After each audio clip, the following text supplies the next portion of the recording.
নমস্কার বন্ধুরা, সঙ্গীতের রান্নাঘরে আপনাদের সবাইকে স্বাগত জানাই। আজ আমি বানাবো লোটে বাটার ফ্রাই। আমি আজকে 500 গ্রাম লোটে মাছ নিয়ে নিয়েছি। সেগুলোকে ভালো করে ধুয়ে তার মধ্যে বেটে রাখা কাঁচা লঙ্কা, রসুন, আদা বাটা দিয়ে লবণ, হলুদ, সামান্য পরিমাণে লঙ্কার গুঁড়ো দিয়ে বেসন দিয়ে ভালো করে মেখে নিচ্ছি। এরপর এটাকে ভালো করে মেখে নেওয়ার পরে আমি এগুলো আধ ঘন্টার জন্য রেস্টে রেখে দিচ্ছি। তারপর আমি একটি ফ্রাইং প্যান ভালো করে গরম করে নিয়ে তার মধ্যে সাদা তেল দিয়ে দেবো এবং ম্যারিনেট করা মাছগুলো সুজিতে ডুবিয়ে এক এক করে ভালো করে ভেজে নেব।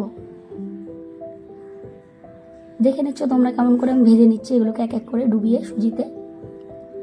এরপর আমি দুপাশেই ভালো করে ভেজে নেব। ভেজে নিয়ে সব মাছগুলোকে আমি এক এক করে উঠিয়ে নিয়ে আবার আমি যেই মাছগুলো বাকি আছে সেগুলো তেলের মধ্যে এক এক করে ছেড়ে দেবো। ভালো করে ভাজা হয়ে গেলে সব মাছগুলো তুলে আমি গার্নিশিংয়ের জন্য প্লেটে গুছিয়ে নেব।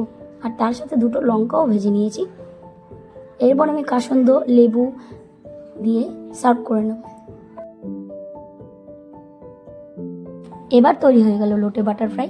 ভিডিওটি ভালো লাগলে অবশ্যই একটি লাইক এবং সাবস্ক্রাইব করে দেবেন। ধন্যবাদ বন্ধুরা। এরকম নতুন নতুন ভিডিও পেতে গেলে চ্যানেলটি অবশ্যই লাইক এবং সাবস্ক্রাইব করে দেবেন।